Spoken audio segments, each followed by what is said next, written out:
Good morning बच्चों।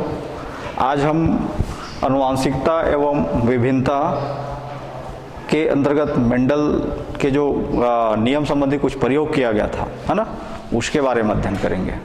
इससे पहले आपने मेंडल ने आनुवांशिकता क्षेत्र में किस पौधे पर जो है अपना प्रयोग किया, है ना, उसके कितने जोड़े गुणों का जो है उनके द्वारा अध्ययन किया गया, और जो कारक का जो उनके द्वारा जो विचार दिया गया, है ना, इसके बारे में आपने पिछली कक्षा में पढ़ लिया है। जैसे इससे पहले एक छोटा सा और रिफ्रेश बता दें कि जो कारक होते हैं वो युग्मकों में या जो जनकों में जो है हमेशा किस में पाए जाते हैं, जोड़े में। जैसे लंबेपन के लिए हम कारक क्या लिखते हैं, कैपिटल टी। और दूसरा बौनेपन, तो बौनेपन के लिए कारक लिखा जाता है स्मॉल टी। ठीक है। अब यहाँ पर ये जो लंबेपन है वो बौनेपन के जो गुण है उसको क्या करेगा, पहले पीढ़ी में दबा देता है, इसलिए कहलाता है प्रभावी कारक, और ये कहलाता है अप्रभावी कारक। ठीक है। लेकिन जब गैमेट्स बनेगा तो उसमें दोनों कारक कभी भी साथ में उनके संतानों में हस्तांतरित नहीं होंगे, उसमें से एक ही होता है। ठीक है। तो इसमें दो कारक हैं, दो में उस समय कौन ज़्यादा एक्टिव है वो कारक युग्मक में आएगा। इसी प्रकार इसमें से जो कारक ज़्यादा एक्टिव है, ज़्यादा सक्रिय है, वो कारक फिर से आगे युग्मक में आएगा। ठीक है। और उसका आगे वंशागतिकी होगी। तो ये आपने इनके बारे में पहले ही पढ़ लिया है। अब जैसे यहाँ पर हम कारक को देख रहे हैं, ये दोनों कारक क्या है, समान है, इसलिए इसको हम क्या कहेंगे, होमोजाइगस सम युग्मजी। इसमें ये कारक क्या है, ये भी समान है ना, दोनों टी समान है, इसलिए भी क्या कराएंगे, सम युग्मजी। लेकिन यदि यहाँ से एक टी और यहाँ से एक टी को हम वो कर दें ऐसा, है ना, तो यहाँ पर जो कारक बना उसमें एक लंबेपन को प्रदर्शित कर रहा है और दूसरा बौनेपन को प्रदर्शित कर रहा है। इसलिए और दोनों जो है कारक चूंकि समान नहीं है, इसलिए हम इसको क्या कहेंगे, हेट्रोजाइगस या विषम युग्मजी। ठीक है। तो ये तो कारकों का विचार हो गया और कारकों का व्यतिकरण हो गया। अब हम देखते हैं मेंडल के जो नियम से संबंधित जो प्रयोग दिया गया था।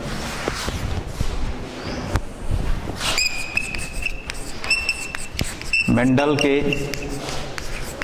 नियम संबंधी प्रयोग।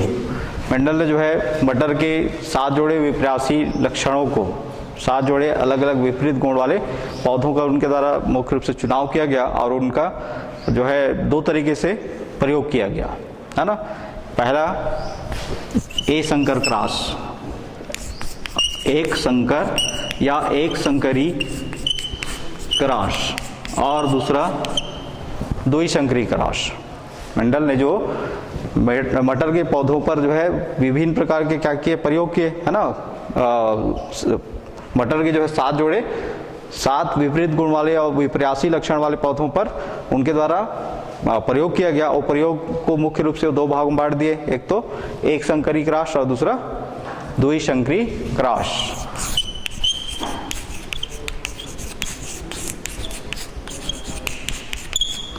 अब यहाँ पर हम पहले देख लेते हैं एक संकरी क्रॉस क्या है।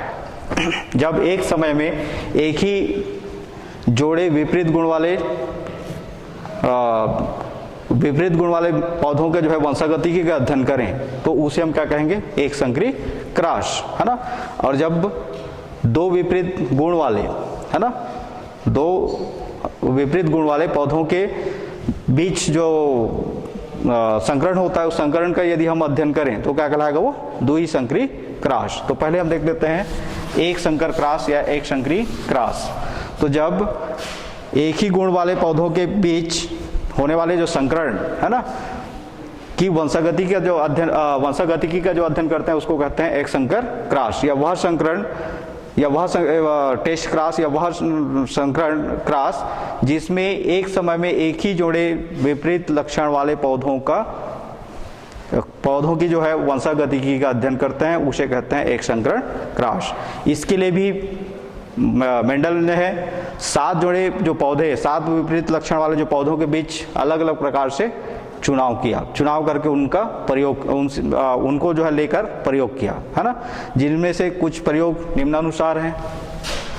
एक हम प्रयोग देख लेते हैं। एक संकर क्रॉस के अंतर्गत ऊंचाई में भिन्नता प्रदर्शित करने वाले, पहला ऊंचाई में भिन्नता प्रदर्शित करने वाले एक संकरी क्रॉस।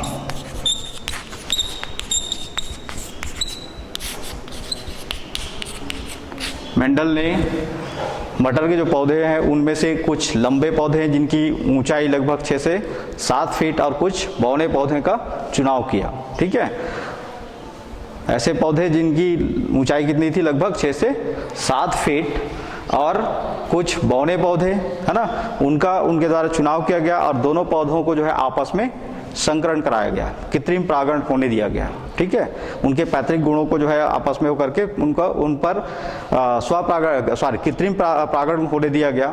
तो कृत्रिम परागण करने पर पहली पीढ़ी में, फर्स्ट जनरेशन में जितने भी पौधे बने वो सब के सब संकर लंबे बने। ठीक है, मतलब जो प्रभावी कारक क्या हो गया, लंबेपन, और अप्रभावी कारक क्या हो गया, बौनापन। तो जो लंबे पौधे हैं वो अपना प्रभाव, अपना जो गुण जो है या लक्षण जो है वो पहले पीढ़ी में प्रदर्शित कर दिया, लेकिन दूसरा जो बौनेपन का जो लक्षण है उसमें विद्यमान होते हुए भी वो अपने आप को या अपने गुणों को जो है परिलक्षित नहीं कर पाया।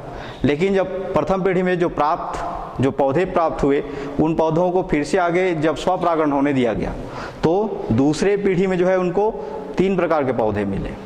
कुछ शुद्ध लंबे पौधे मिले, कुछ शुद्ध बौने पौधे मिले और 50% जिसमें जो पौधा मिला वो फिर से संकर लंबे पौधे मिले। ठीक है, जो 50% जो शुद्ध 50% जो संकर लंबे पौधे मिले उनको अगले पीढ़ी में फिर से स्वपरागण होने दिया गया, है ना। तो तीसरी पीढ़ी में जो पौधे बने उनमें से 75% पौधे जो है लंबे बन गए और 25% पौधे बौने पौधे बने। तो इस प्रकार से इनके बीच जो अनुपात हुआ, पहले जो सेकंड जनरेशन में जो अनुपात प्राप्त हुआ 1:2:1, और अगली पीढ़ी में अनुपात प्राप्त हुआ 3:1, जिसको हम एक रेखा चित्र के द्वारा ज़्यादा अच्छे से समझ सकते हैं, है ना। रेखा चित्र बना लेते हैं पहले, उसके बाद ये अनुपात क्लियर हो जाएगा।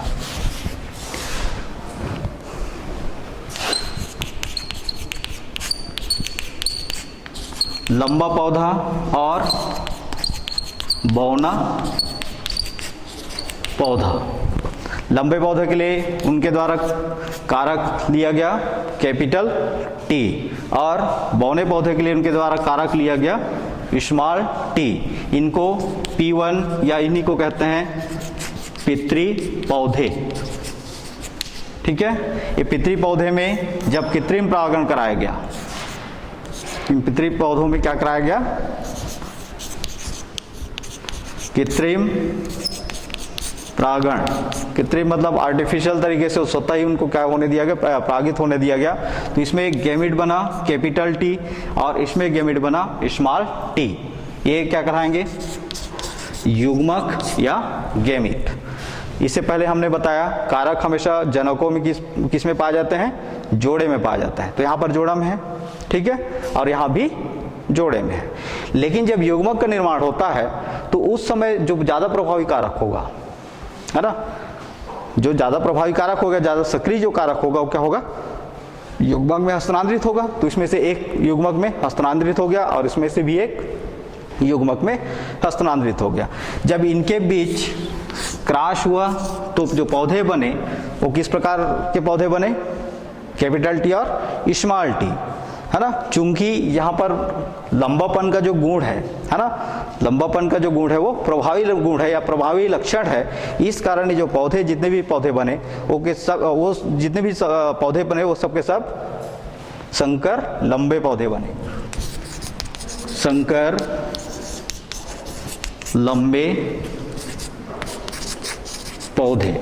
और इसको उनके द्वारा नाम दिया गया F1 जनरेशन या फर्स्ट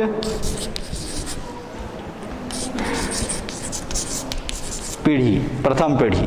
प्रथम पीढ़ी में जितने भी पौधे बन रहे हैं वो सबके सब कितने प्रकार के बन रहे हैं, एक ही प्रकार के।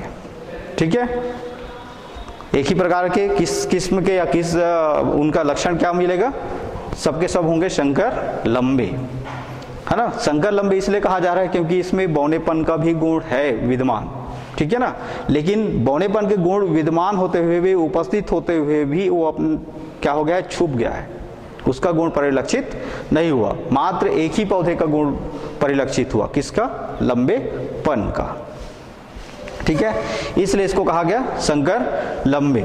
अब आगे इनमें स्वयं परागण होने दिया गया, ठीक है। तो जब इसमें स्वयं परागण होगा तो आगे कितने प्रकार के पौधे बनेंगे, 3 प्रकार के।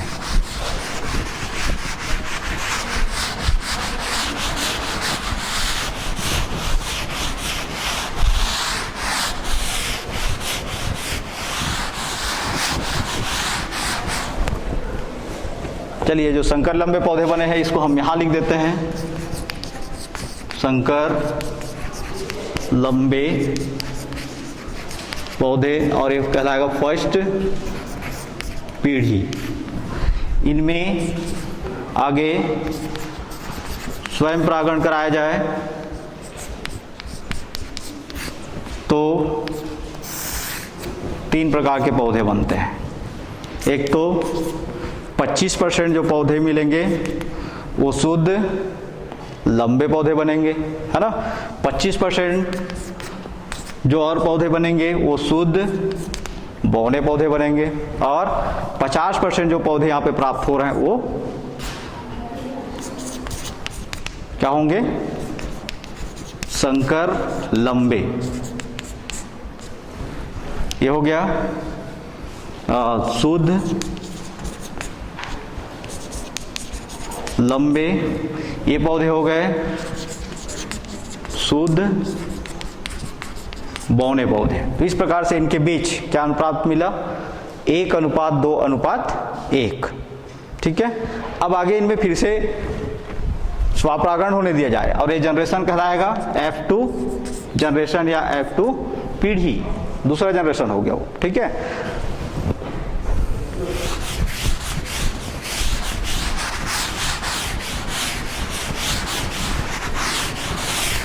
अब आगे इनमें फिर से स्वपरागण होने दिया जाए,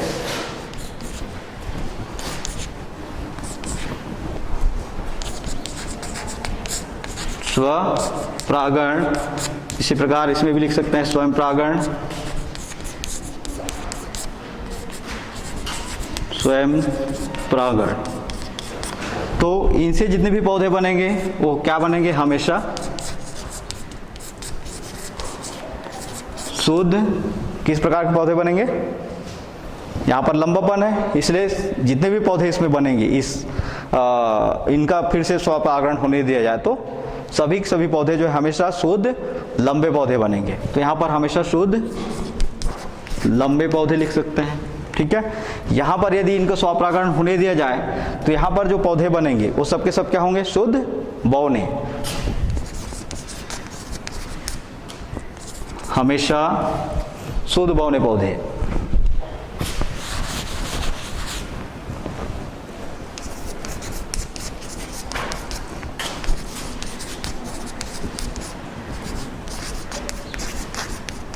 और ये बीच में जो 50% जो पौधे मिले थे, है ना, वो किस प्रकार के थे, संकर लंबे। जब इनमें स्वपरागण होने दिया गया तो इसमें से 2 प्रकार के पौधे बने। एक तो 75% पौधे शुद्ध लंबे पौधे बने, और 25% जो पौधे बने वो शुद्ध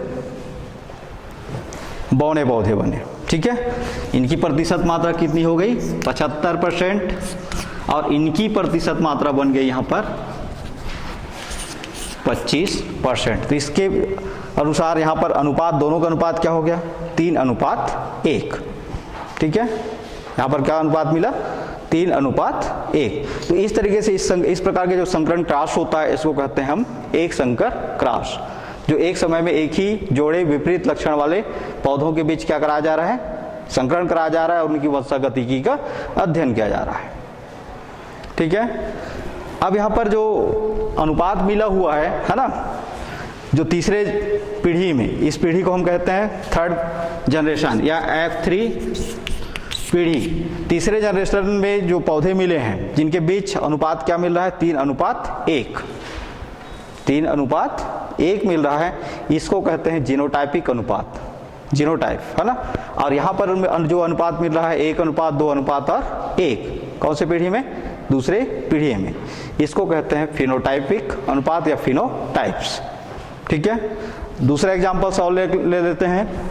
एक चीज यहाँ पे और देख लीजिए कि जो कारक है पहले किस में थे, जोड़े में थे, है ना, लेकिन जब युग्मक बना तो क्या हो गए, अलग हो गए, है ना। अलग हो गए तो उसी को कहते हैं पृथक्करण का नियम।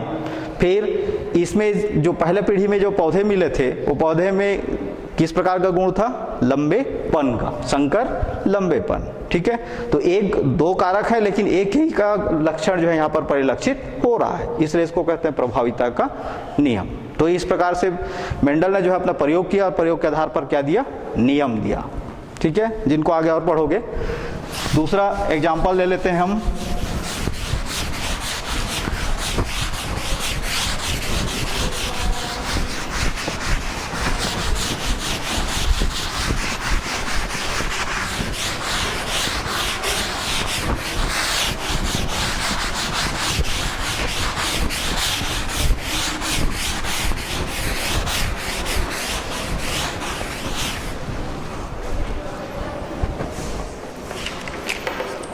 रंग में भिन्नता प्रदर्शित करने वाले, रंग में भिन्नता प्रदर्शित करने वाले एक संकर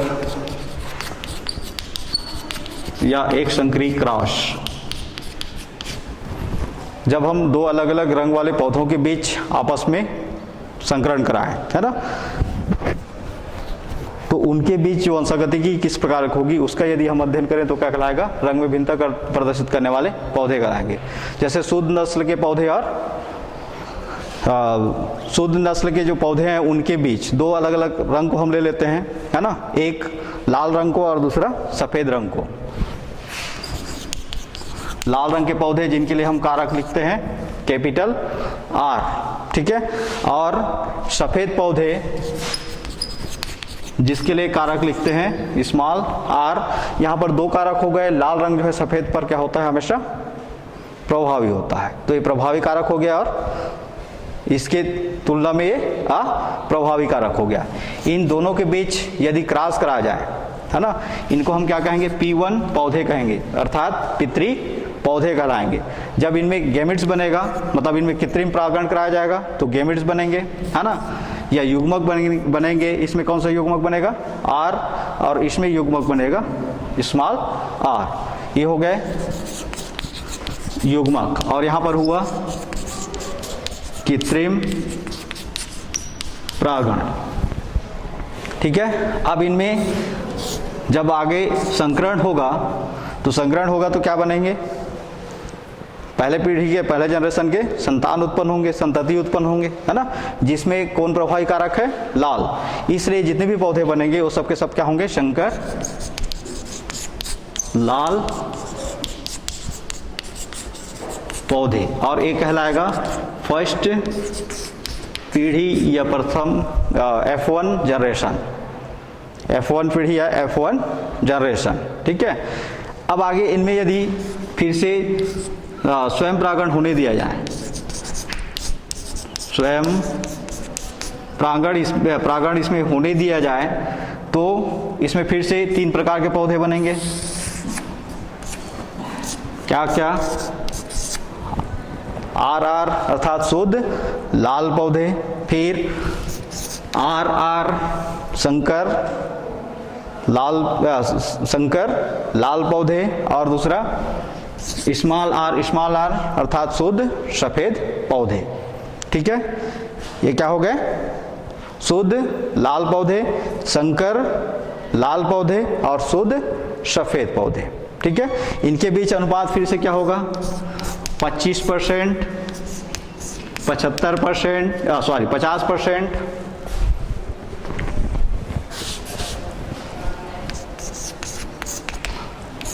और यहाँ पर बनेगा 25%। फिर से इनके बीच अनुपात क्या हो मिल गया, 1:2:1, या लिख सकते हैं हम 1/4, 2/4 और 1/4। ठीक है, तो इस तरीके से यहाँ पर ये अनुपात बना, है ना। अब आगे इसमें फिर से हम क्या कराएं, अगली पीढ़ी में जो है स्वपरागण होने दें। ये तो कौन सा पीढ़ी हो गया, F2 पीढ़ी, F2 पीढ़ी हो गया, है ना। इसको आगे फिर से स्वपरागण होने दिया जाए तो इनसे जितने भी पौधे बनेंगे वो सब के सब क्या बनेंगे, हमेशा शुद्ध लाल पौधे बनेंगे। इसमें जितने भी पौधे बनेंगे वो शुद्ध हमेशा क्या होंगे, सफेद पौधे होंगे, शुद्ध सफेद, हमेशा जितने बार उनको संकरण कराया जाए। ठीक है, F3 जनरेशन के बाद उसके बाद जितने भी उनमें संकरण कराए वो हमेशा इसमें क्या बनेगा रहेगा, शुद्धता बने रहेगा, मतलब कारक जो है हमेशा शुद्ध रहेंगे, मतलब शुद्ध शुद्ध लाल पौधे उत्पन्न होंगे और इससे शुद्ध सफेद पौधे ही उत्पन्न होंगे। लेकिन यहाँ पर जो संकर लंबे पौधे हैं 50%, है ना, इनमें यदि स्वपरागण होने दिया जाए तो इसमें से फिर से 2 प्रकार के पौधे बनेंगे, R और फिर स्मॉल r और स्मॉल r। यहाँ पर ये जो पौधे बने 75% ये क्या होंगे, शुद्ध लाल, और यहाँ पर जो 25% जो पौधे बन रहे हैं वो शुद्ध सफेद होंगे, शुद्ध लाल और शुद्ध सफेद। इस प्रकार इनके बीच फिर से अनुपात क्या मिला, 3:1। ठीक है, आगे इनमें फिर से स्वपरागण होने दिया जाए, इनमें फिर से स्वपरागण होने दिया जाए तो हमेशा क्या बनेंगे, इनसे हमेशा शुद्ध लाल पौधे उत्पन्न होंगे और इनसे हमेशा शुद्ध सफेद पौधे उत्पन्न होंगे। तो ये कहलाता है रंग में भिन्नता प्रदर्शित करने वाले एक संकरी क्रॉस। चलिए इसको आप नोट कर लीजिए। तो ये जो एक रंग में भिन्नता प्रदर्शित करने वाले एक संकरी क्रॉस, है ना, इसका एक दूसरा एग्जाम्पल हो गया। अब यहाँ पर हम मेंडेलियन जो एक संकरी क्रॉस का अनुपात निकालते हैं। ठीक है, तो पहली पीढ़ी में ये जो फर्स्ट जनरेशन है, पहली पीढ़ी है ना, पहली पीढ़ी में जब स्वपरागण होने दिया गया तो उससे उत्पन्न जो संतान दूसरी पीढ़ी में जो संतान उत्पन्न हुए, है ना, उनके बीच जो अनुपात प्राप्त क्या हुआ, 1:2:1। ठीक है, इनके बीच अनुपात क्या मिल रहा है, ये 25 है, 50 है और वो 25 है। तो इसको आपस में वो करेंगे, या फिर ये इसको हम लिख सकते हैं 1/4, 2/4 और 1/, फिर से 4 हो जाएगा। ठीक है, तो उस समय यहाँ पर जो अनुपात मिला 1:2:1, इसी अनुपात को कहते हैं जीनोटाइप अनुपात। क्या कहा जाता है, जीनोटाइप। इसी प्रकार ये जो थर्ड जनरेशन में F3 पीढ़ी में यहाँ पर जो अनुपात मिल रहा है 3:1, ये 3:1 जो अनुपात है ये कहलाता है फिनोटाइप,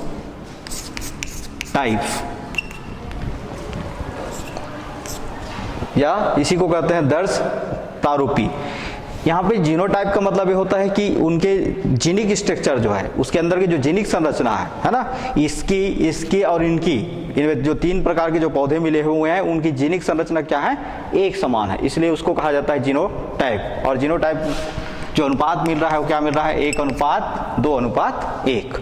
और ये जो है उनका दर्श प्रारूपी कहलाते हैं, अर्थात उनके फिनोटाइप्स कहलाते हैं, जिसमें पौधे जो है हमें यहाँ पर आकर क्या हो गए, शुद्ध हो गए, और वो शुद्धता जो है अंत तक बना रहेगा। अंत तक बना रहेगा मतलब इनमें और आगे संकरण कराया जाए तो हमेशा शुद्ध लाल पौधे उत्पन्न होंगे, इनसे आगे स्वपरागण होने दिया जाए तो हमेशा शुद्ध सफेद पौधे बनेंगे। फिर ये जो प्रयोग है, मेंडल ने मात्र मटर के पौधे में ही पौधे तक ही सीमित नहीं रखा, बल्कि जंतुओं पर भी इसका प्रयोग किया। तो जंतुओं पर प्रयोग करने पर उनको वही अनुपात प्राप्त हुए जो पौधों के साथ उनका प्रयोग करने पर उनको प्राप्त हुआ था। इसके लिए मेंडल ने जो है चूहे के 2 वो दिया, नस्ल लिया, एक तो काले चूहे और दूसरा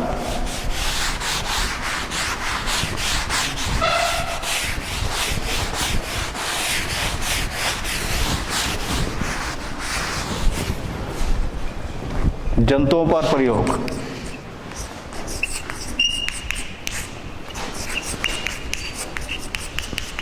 मतलब एक संकर क्रॉस का किसमें भी प्रयोग किया गया, जंतुओं में भी प्रयोग किया गया। इसके लिए उनके द्वारा काले चूहे और एल्बिनो या सफेद चूहे, इनके बीच उनके द्वारा क्रॉस कराया गया। काले चूहे के लिए उनके द्वारा कारक बनाया गया कैपिटल बी, और इसके लिए स्मॉल बी। इनमें जब गैमेट्स बनेगा तो क्या बनेगा, बी, और यहां से गैमेट्स बनेगा स्मॉल बी। ठीक है, इनमें जब आपस में संकरण कराया जाए तो यहां से बी और यहां से बी एक हो गया, फिर यहां से बी और यहां से बी, ये दो प्रकार के क्या बनेंगे, चूहे बनेंगे। लेकिन सभी के सभी किस प्रकार के होंगे, पहले जनरेशन के जो चूहे होंगे वो ये फर्स्ट जनरेशन का होगा। सभी संकर काले होंगे, संकर काले चूहे उत्पन्न होंगे। ठीक है, जैसे पौधों के साथ जब वो प्रयोग को किया गया तो उसमें सभी एक ही, पहले पीढ़ी में जो है सभी एक ही लक्षण को परिलक्षित किए थे, तो इसमें भी एक ही लक्षण परिलक्षित होगा। कौन सा रंग, काला रंग। काला रंग क्यों परिलक्षित होगा, क्योंकि काला रंग एल्बिनो पर या फिर सफेद पर क्या है, प्रभावी है। ठीक है, इसलिए प्रभावी लक्षण, इसलिए पहले पीढ़ी में मात्र काला रंग ही उत्पन्न होगा। लेकिन अगले पीढ़ी में जब इनमें फिर से क्रॉस कराया गया दूसरी पीढ़ी में, तो दूसरी पीढ़ी में क्रॉस कराने पर 3 प्रकार के चूहे बने, capital B, small B, capital B और स्मॉल बी। इनके बीच अगर क्रॉस कराया जाए तो यहां से बी और यहां से बी, दोनों कैपिटल है ना, इसलिए क्या होंगे, शुद्ध काले चूहे होंगे। ठीक है, फिर यहां से बी और फिर यहां से बी, इसमें एक कैपिटल है, प्रभावी कारक कौन है, काले रंग, इसलिए जो चूहा उत्पन्न होगा क्या होगा, काला होगा। ठीक है, इसी प्रकार इस तरफ देख लेते हैं, यहां से बी और यहां से बी, इसमें भी प्रभावी कारक कौन हो गया, कैपिटल बी, इसलिए क्या होगा, वो काला होगा। और यहां से बी और ए इस बी, इसमें ये शुद्ध जो है क्या पौधे, सॉरी चूहे बनेंगे, सफेद चूहे बनेंगे, है ना। तो यहाँ पे 3 जो चूहे हैं उनका रंग क्या होगा, काला होगा। ठीक है, लेकिन इसमें एक जो नस्ल प्राप्त हुआ वो क्या होगा, एल्बिनो होगा या सफेद होगा। तो इस तरीके से ये अनुपात मेंडल ने जो मटर के पौधों पर जो किया था उसी अनुपात से क्या कर रहा है, मैच कर रहा है। ठीक है, तो इस प्रकार ये जंतुओं पर भी क्रॉस करके प्रयोग को जो है दोहराया। अब हम देखते हैं द्विसंकर क्रॉस।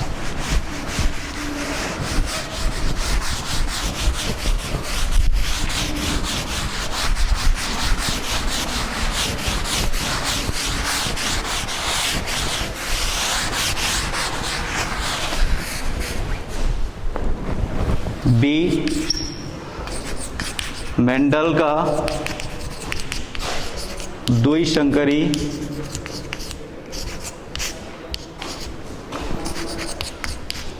क्रॉस। जब मटर के 2 जोड़ी विपरीत लक्षण वाले, विपरीयासी लक्षण वाले पौधों के बीच वंशागतिकी का अध्ययन करें तो उस प्रकार के जो संकरण होता है या फिर क्रॉस होता है उसको कहते हैं द्विसंकरी क्रॉस, है ना। एक जोड़ी विपरीत लक्षण का अध्ययन कर रहे हैं तो क्या कहलाएगा, वो एक संकरी क्रॉस।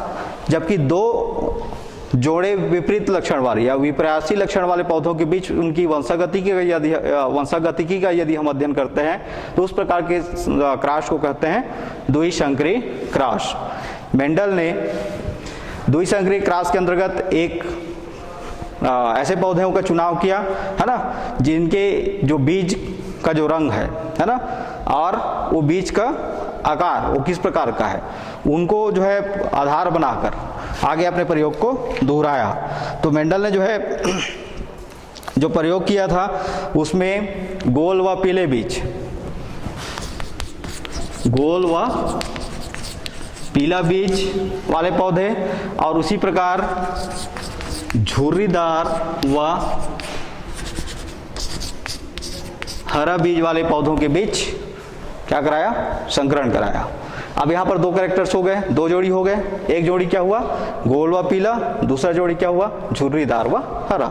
ठीक है, दो जोड़ी हो गए। तो दो जोड़ी विपरीत कैरेक्टर्स या विपरीयासी लक्षण वाले पौधों के बीच यदि हम क्रॉस कराएं तो वो संकरण को कहेंगे हम क्या, द्विसंकरी संकरण कहेंगे। इस संकरण में उनको पहली पीढ़ी में जो पौधे मिले वो एक ही गुण वाले पौधे मिले, लेकिन जब आगे उनमें स्वपरागण होने दिया गया तो जो स्वपरागण होने पर उनमें जो पौधे बने उनमें अनुपात क्या मिला, 9:3:1। ठीक है, 9:3:1 के अनुपात में पौधे जो है प्राप्त हुए, जिसमें कुछ पौधे जो है स्वतंत्र रूप से अपने गुणों को क्या करना शुरू कर दिए, परिलक्षित करना शुरू कर दिए। पहले पीढ़ी में तो दब गए थे, है ना। पहले पीढ़ी में किसका लक्षण परिलक्षित होगा, मात्र गोल व पीले का। लेकिन जब आगे उनको वो किया गया, फिर से उनमें स्वपरागण होने दिया गया, तो सभी पौधे जो है, कितने प्रकार के पौधे हैं, मतलब कितने इसमें लक्षण हैं, गोल, पीला, झुर्रीदार व हरा। तो यहाँ पर अनुपात कितना मिल रहा है, 1, 2, 3 और 4, है ना। यहाँ पे गोल और पीला के लिए, पीला के लिए जो है उनके द्वारा को बनाया गया, कारक बनाया गया या कारक बताया गया, कैपिटल R और कैपिटल Y और कैपिटल Y। ठीक है, ये जो कारक किसको प्रदर्शित कर रहा है, RR गोल को, और Y किसको प्रदर्शित कर रहा है, पीले को। R for red, Y for yellow. ठीक है, इसलिए कारक हो गए। फिर इधर झुर्रीदार के लिए कारक बनाया गया उनके द्वारा, स्मॉल R, और हरे रंग के लिए स्मॉल Y। ठीक है, इस तरीके से दो प्रकार के यहाँ पे दो अलग अलग विपरीयासी लक्षण वाले पौधे हो गए। इनमें जब गैमेट बनेगा कृत्रिम परागण द्वारा, इनको कहा गया P1 पौधे। ठीक है, P1 पौधे, इनमें जब गैमेट बनेगा तो क्या बनेगा, कारक जो है हमेशा जोड़े में तो रहता है, लेकिन जब युग्मकों में हस्तांतरित होते हैं तो क्या होंगे, एक एक होंगे। तो एक गोलपन का और एक पीलेपन का, अर्थात एक कैपिटल R और एक कैपिटल Y, ये हस्तांतरित हुआ। इसी प्रकार इसमें एक स्मॉल R और एक स्मॉल Y। ठीक है, एक झुर्रीदार का और दूसरा हरे का। तो इस प्रकार से एक क्या बना यहाँ पर, युग्मक, गैमेट्स। अब इनमें आगे स्वपरागण होने दिया जाए, परागण होने दिया जाए तो कितने प्रकार के पौधे बनेंगे, एक मात्र एक प्रकार के पौधे बनेंगे, क्या, capital R, small R, capital Y और स्मॉल Y। ठीक है, ये जितने भी पौधे बनेंगे वो सब के सब क्या होंगे, गोल तथा पीले बीज वाले होंगे। संकर गोल तथा पीले बीज वाले पौधे। ठीक है, और इसको कहा जाएगा F1 जनरेशन। F1 जनरेशन को इधर लिख देते हैं। ये कौन सा पीढ़ी हो जाएगा इनके लिए, F1 पीढ़ी। ठीक है, ये पहली पीढ़ी में एक ही प्रकार के पौधे बने, जिसमें से जो प्रभावी कारक कौन कौन है, गोल व पीला। इसलिए यहाँ पर जो लक्षण परिलक्षित हुआ पहले पीढ़ी में, वो कौन से पौधे का लक्षण परिलक्षित हुआ, मात्र गोल व पीलापन का। लेकिन यहाँ पर झुर्रीदार व हरापन का जो लक्षण है अभी भी पौधे के अंदर अंतर्निहित है, लेकिन क्या है, वो छुपा हुआ है। ठीक है, जो अगली पीढ़ी में जब उनमें वो किया जाएगा, स्वपरागण होने दिया जाएगा, तो क्या हो जाएंगे, वो अपने अपने को परिलक्षित करना शुरू कर देंगे। फिर अब आगे इनसे गैमेट्स बनेंगे। ठीक है, इनमें जो है स्वपरागण होने दिया जाए, स्वयं परागण होने दिया जाए, तो इसमें दो प्रकार के वो बनेंगे गैमेट्स। एक तो R R, Y Y, इसी प्रकार R R और Y Y। ये भी संकर गोल पीले पौधे हो गए, बीज वाले पौधे हो गए, और ये भी संकर गोल तथा पीले बीज वाले पौधे बन गए, है ना। अब आगे फिर से इनसे एक को हम लेकर क्या बना लेते हैं, गैमेट्स। गैमेट्स कैसे बनेगा ये देख लेते हैं। ठीक है, यदि यहाँ पर एक क्लियर हो गया तो इस बहुत इजी है ये, R R Y और Y, यहाँ से R और यहाँ से Y, R और Y। ठीक है, एक बन गया। फिर R और यहां से Y।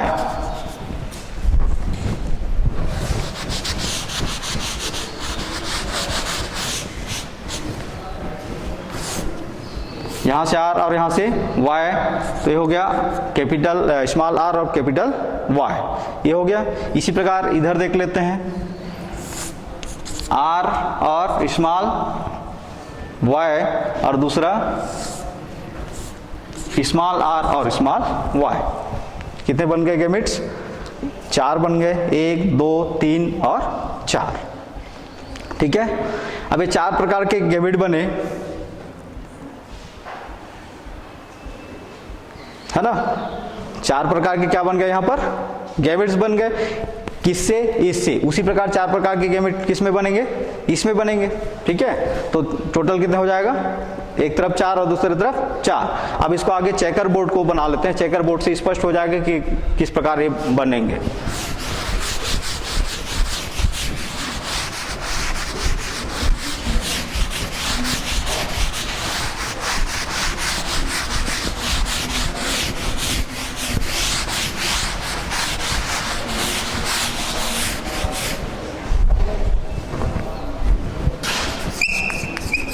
युग्मक और इधर भी होगा युग्मक।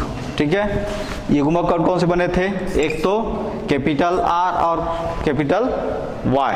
ठीक है, दूसरा और बना था कैपिटल R और स्मॉल y, ये 2 बन गए, है ना। तीसरा बना था स्मॉल r और कैपिटल Y, और चौथा बना था स्मॉल r और स्मॉल y। ये एक तरफ का हो गया।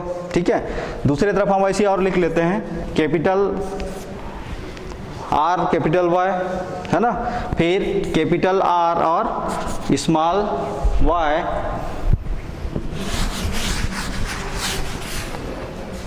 फिर स्मॉल r कैपिटल Y और स्मॉल r और स्मॉल y।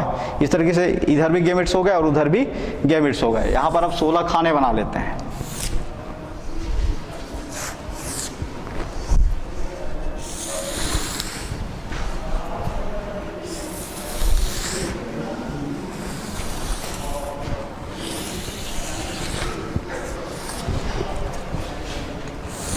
ये 4 हो गया, 4 8 हो गया, 4 12 और 4 16 खाने बन गए। ठीक है, गैमेट्स कैसे बना वो क्लियर हो गया ना। ये कैसे आया ये समझ में आ गया। जो हमने पहले इससे पहले क्या लिखा था, R Y और Y, उसी प्रकार एक तरफ और लिखे थे ऐसा, R Y और Y। इसी से हम एक से एक तरफ का गैमेट और दूसरे से दूसरे तरफ का गैमेट निकाले हैं, है ना। अब इसको आगे इस खाने में भरना बहुत इजी है। कैसे इजी है? यहाँ से क्या है ऊपर में? कैपिटल R, और यहाँ पर क्या है? Capital R। ठीक है, तो सबसे पहले आप क्या लिखेंगे? दोनों कैपिटल R को लिख देंगे, है ना। फिर यहाँ पर Y क्या है? कैपिटल, और यहाँ भी Y क्या है? कैपिटल, इसलिए Y और Y। ये पहला खाना भर गया। ठीक है, दूसरे खाने को भरना है, तो यहाँ पर क्या है? R कैपिटल है, और यहाँ पर R क्या है? ये भी कैपिटल है ना। तो दोनों के R कैपिटल है, इसलिए लिखेंगे क्या? R कैपिटल, और फिर Y यहाँ पर कैपिटल, और यहाँ पर क्या है? स्मॉल, इसलिए यहाँ पे लिखेंगे Y और Y। ये क्लियर हो गया। फिर अगला में देखते हैं, यहाँ पर R क्या है? कैपिटल, और वहाँ पर R क्या है? ये R स्मॉल है, इसलिए कैपिटल को पहले लिखते हैं, इसलिए यहाँ पे लिखेंगे R और फिर स्मॉल r। फिर दोनों Y क्या होंगे? ये भी कैपिटल है और ये भी कैपिटल है, अर्थात Y और Y। ये क्लियर हो गया। फिर आगे चलते हैं, ये R क्या है? कैपिटल, और उधर R क्या है? स्मॉल, है ना।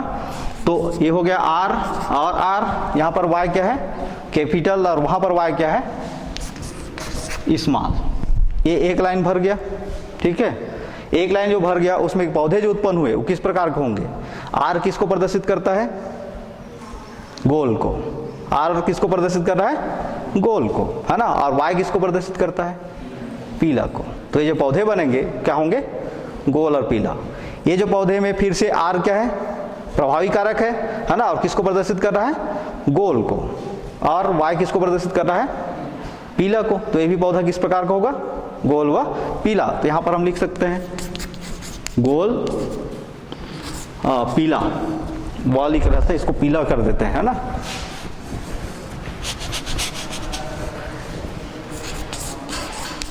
गोल पीला, ठीक है। ये भी क्या हो जाएगा, गोल और पीला।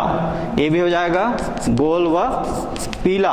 यहाँ पर 2 कारक हैं या 4 कारक हैं, 4 कारक में से कैपिटल जो कारक है ना, आर जो है क्या है, प्रभावी है, किसके अगेंस्ट, स्मॉल आर के या झुर्रीदार के अगेंस्ट, ठीक है। इसलिए कौन प्रभावी कैरेक्टर हो गया, गोल। और वहां पर वाई प्रभावी कैरेक्टर है, कैपिटल वाई, है ना। कैपिटल वाई किसको दर्शा रहा है, पीला को। तो ये भी क्या होगा, गोल और पीला। इस प्रकार एक लाइन कंप्लीट हुआ। अब हम दूसरे में देखते हैं, चलिए। यहां आर क्या है, कैपिटल, यहां पर आर क्या है, कैपिटल। तो 2 कैपिटल आर लिख दिए, ठीक है। फिर यहां पर वाई क्या है, कैपिटल, और यहां वाई स्मॉल है, इसलिए लिखे कैपिटल आर आर और Y, capital Y small Y. फिर अगला उसमें लाइन में चलते हैं। आर क्या है, कैपिटल, यहाँ पर भी आर कैपिटल है, इसलिए आर आर। यहाँ पर वाई स्मॉल और वहाँ पर भी वाई स्मॉल है, इसलिए लिखेंगे यहाँ पर वाई वाई, ठीक है। फिर यहाँ पर आर कैपिटल और वहाँ पर आर क्या है, स्मॉल, इसलिए पहले कैपिटल उसके बाद स्मॉल। यहाँ पर वाई स्मॉल है और वहाँ पर वाई कैपिटल है, मतलब ये झुर्रीदार हरा रंग को प्रदर्शित कर रहा है और वो पीला रंग को प्रदर्शित कर रहा है। तो पीला का रंग जो है प्रभावी कारक है, इसलिए उसको हम पहले लिखेंगे, और हरा रंग जो है अप्रभावी कारक है, इसलिए उसको बाद में लिखेंगे। फिर ये आर जो है कैपिटल है और वहां पर आर क्या है, स्मॉल, इसलिए पहले कैपिटल और उसके बाद स्मॉल। फिर यहाँ पर वाई स्मॉल और वहां पर वाई क्या है, ऊपर, वहां पर क्या है, स्मॉल है ना। यहाँ पर भी स्मॉल, तो दोनों हो गए स्मॉल। क्लियर हो गया। अब यहाँ पर फिर से इसको हमें बताना है कि ये पौधे किस प्रकार के होंगे। तो यहाँ पे कारक, प्रभावी कारक क्या है, गोल, और दूसरा पीला, इसलिए क्या होगा, ये गोल पीला। फिर यहाँ पे प्रभावी कारक क्या है, गोल, है ना, और ये किसको प्रदर्शित करता है, हरा, तो गोल और हरा होगा। यहाँ पर क्या हो जाएगा, गोल व हरा, ठीक है। यहाँ पर गोल और पीला, फिर यहाँ पर गोल व हरा। अब अगला देखते हैं, तीसरा। यहां पर आर क्या है, कैपिटल, और यहां पर आर है स्मॉल, है ना। तो आर आर, फिर दोनों वाई हो गए कैपिटल, फिर ये आर स्मॉल और ये आर कैपिटल है, इसलिए पहले कैपिटल और उसके बाद स्मॉल, फिर वाई और वाई। फिर अगला उसमें देखते हैं, दोनों आर क्या हो जाएंगे, स्मॉल हो जाएंगे, है ना। फिर दोनों वाई क्या होंगे, कैपिटल। फिर यहां पर आर और वहां पर आर दोनों क्या हो गए, स्मॉल, इसलिए आर आर, और वहां स्मॉल वाई स्मॉल और यहां पर वाई कैपिटल, तो वाई और वाई। आप यहां पे वो देख लेते हैं, ये गोल को प्रदर्शित करता है और ये पीला को। यहां पर ये गोल को प्रदर्शित करता है और ये पीला को। यहां पर ये झुर्रीदार को प्रदर्शित करता है और ये पीला को, झुर्रीदार को और ये पीला को। यहां पर ये झुर्रीदार और ये पीले को, ठीक है। फिर अगला लाइन देख लेते हैं, यहां आर कैपिटल और यहां से आर स्मॉल, फिर कैपिटल वाई और स्मॉल वाई। इसी प्रकार यहां पर आर कैपिटल और यहां पर स्मॉल, फिर दोनों वाई जो है हो जाएंगे स्मॉल, फिर आर आर और एक वाई कैपिटल और एक वाई स्मॉल। और अंतिम जो चेकर है, इस अंतिम चेकर में दोनों आर छोटे होंगे और दोनों वाई छोटे होंगे। अब फिर से इसका कैरेक्टर देख लेते हैं, कौन क्या कहलाएगा, है ना। आर यहाँ पर है, इसलिए किसको प्रदर्शित करेगा, गोल को। फिर वाई किसको प्रदर्शित करेगा, पीले को, इसलिए क्या होगा, गोल व पीला। फिर यहाँ पर आर कैपिटल है, इसलिए गोल को प्रदर्शित कर रहा है, और वाई स्मॉल है, इसलिए हरा को प्रदर्शित कर रहा है। तो क्या हो जाएगा, ये गोल व हरा। फिर यहाँ पर झुर्रीदार व पीला, और वहां पर झुर्रीदार व हरा। इस तरीके से सभी लक्षण अपने अपने को क्या कर लिए, स्वतंत्र रूप से परिलक्षित कर लिए। तो इससे एक नियम बना जिसको कहते हैं स्वतंत्र अपव्यूहन का नियम। चलिए इसमें और लिख देते हैं, ये भी क्या हो गया, गोल व पीला, फिर गोल व हरा, गोल व पीला, गोल व हरा, फिर गोल पीला, गोल पीला, ये हो गया झुर्रीदार पीला, है ना, ये भी हो गया झुर्रीदार और पीला, ये हो गया गोल पीला, है ना, फिर ये हो गया गोल और हरा। अब यहाँ पे वो अनुपात को गिन लेते हैं, है ना, 9:3:3 निकलना चाहिए। वो कैसे निकलेगा,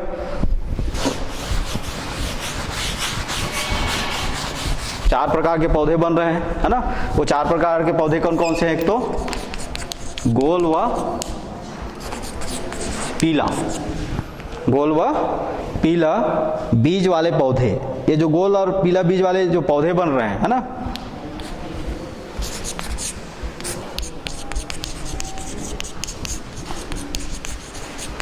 इनकी संख्या कितनी होनी चाहिए, 9। देख लीजिए 9 है कि नहीं है, 1 2 3 4, ठीक है, 5, फिर 6, फिर 7 8 और 1 9 निकल गया। गोल व पीले बीज वाले पौधे कितने निकल गए, 9, ये पहला हो गया। दूसरा देख लेते हैं, गोल व हरे बीज वाले, गोल व हरा बीज वाले पौधे, गोल व हरा कौन कौन से हो गए, एक गोल यहां पर एक हो गया, है ना, गोल व हरा, एक गोल व हरा, 2 और गोल व हरा 3, ठीक है, ये 3 इनकी संख्या निकल गया। फिर तीसरा देख लेते हैं, झुर्रीदार व पीला बीज, झुर्रीदार व पीला बीज जिसमें स्मॉल आर है, 1 2, है ना, और 3, 1 2 और 3, इसकी संख्या भी कितनी हो गई, 3 हो गई। और लास्ट में झुर्रीदार व हरा बीज वाले पौधे, ये कितने की संख्या में है, 1 की संख्या में। इस प्रकार इनमें जो अनुपात मिला 9:3:3:1, 9:3:3:1 बराबर टोटल कितना हो गया, 16। ये क्लियर हो गया। अब इसके मतलब ये है कि जो एलिस, जो कारक पहले पीढ़ी में क्या हुए थे, छुपे हुए थे, अपने लक्षण को छुपाए हुए थे, है ना, प्रभावी लक्षण जो है वो उसको, उसके लक्षण को क्या कर दिया था, छुपा दिया था। लेकिन जब आगे उनमें स्वपरागण होने दिया गया तो दूसरी पीढ़ी में, है ना, सभी पौधे जो है अपने अपने लक्षण को, गुणों को जो है क्या करना शुरू कर दिए, स्वतंत्र रूप से परिलक्षित करना शुरू कर दिए। इसी को कहते हैं मेंडल का द्विसंकर क्रॉस, है ना। और मेंडल के द्विसंकर क्रॉस को चेकर बोर्ड के द्वारा समझाइए, ऐसा हमेशा मतलब पूछा भी जाता है, ठीक है, क्लियर हो गया। ये जो यहाँ पर अनुपात मिला है, ये अनुपात याद रहने चाहिए।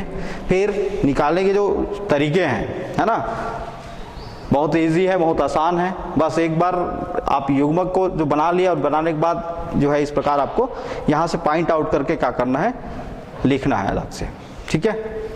तो आज आपने आनुवांशिकता एवं विभिन्नता के अंतर्गत मेंडल के नियम संबंधी जो प्रयोग हैं, क्या क्या, एक संकर क्रॉस और द्विसंकर क्रॉस, ठीक है, इसके बारे में अध्ययन किया, है ना। धन्यवाद।